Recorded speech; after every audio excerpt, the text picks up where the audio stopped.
Halo semuanya, kita ketemu lagi. Di kali ini saya akan lanjutkan soal pembahasan mengenai pengurangan bilangan cacah. Saya akan berbagi tentang pengurangan bilangan cacah. Nah, saya sudah berikan dua contoh permasalahannya. Ketika misalnya kita punya benda atau apapun itu kita kurangan 9, kita punya benda sebanyak 9, kue, permen, coklat, pensil, nah apapun itu sebanyak 9, dikurangkan 6. Nah, bagi anak-anak yang penting itu sebetulnya pemaknaannya. Jadi sebenarnya untuk anak-anak istilah pengurangan itu mungkin tidak awam bagi mereka. Jadi sebenarnya kita sebaiknya tidak mulai dari penulisan abstrak matematika seperti ini. Kita mulai dengan benda. Lalu jadi ide untuk anak-anak ya. Jadi kita mulai dari benda. Kita ajarkan konsepnya terlebih dahulu, konsep pengurangan terlebih dahulu. Baru kemudian kita berikan matematikanya. Artinya matematika itu model secara angka, tulisan, dan semacam ini, simbol itu baru dimunculkan. Jadi jangan tiba-tiba 9 kurang 6 itu berapa? Artinya apa? Jadi kita mesti agak balik mindsetnya, bukan kita berikan matematikanya, lalu kita berikan makna konsepnya, lalu kita berikan benda. Jadi ingat ya, itu terbalik. Begitu juga sebenarnya untuk pembagian dan bagian lain. Secara khusus di SD itu menjadi bagian penting, urutan itu tidak boleh diabaikan. Nah, tapi anggaplah, oke, sekarang kita tahu, kita paham secara ide seperti itu. Bagaimana ketika kita masuk ke lebih lanjut, apa sih makna pengurangan bilangan cacah?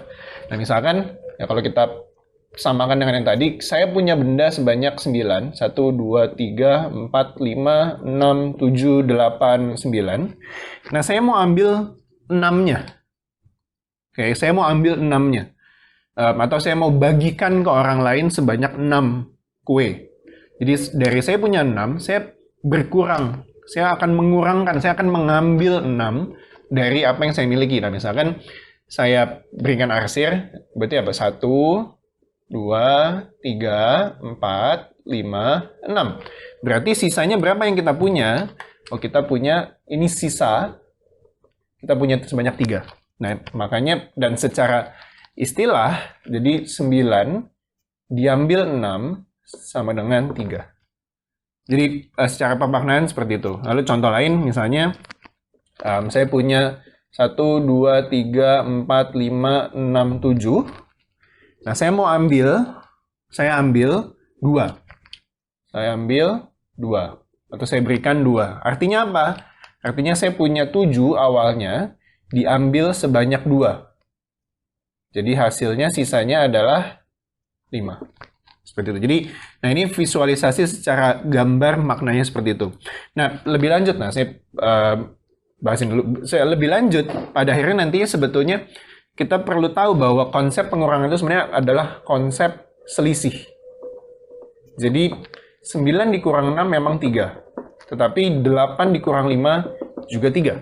10 dikurang 7 juga 3. 13 dikurang 10 pun juga 3. Dan seterusnya. Jadi, kalau kita lihat ini, kenapa selalu sama? Karena mereka selalu bicara soal selisih atau gap. Jadi, gapnya ada sebanyak 3. Seperti, nah saya umur 10 tahun, kamu umur 7 tahun. Gapnya atau selisihnya akan selalu 3 tahun.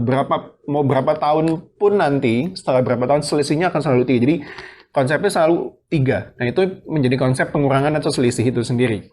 Nah, kembali ke soal yang tadi, 14 dikurang 8, contoh lain.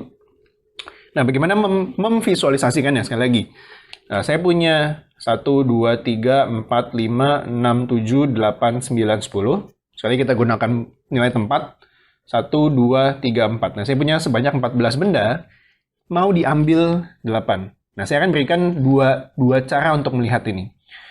Diambil 8 artinya apa? Kita ambil 1, 2, 3, 4, 5, 6. Sehingga sisanya ada sebanyak, 8. 6, 7,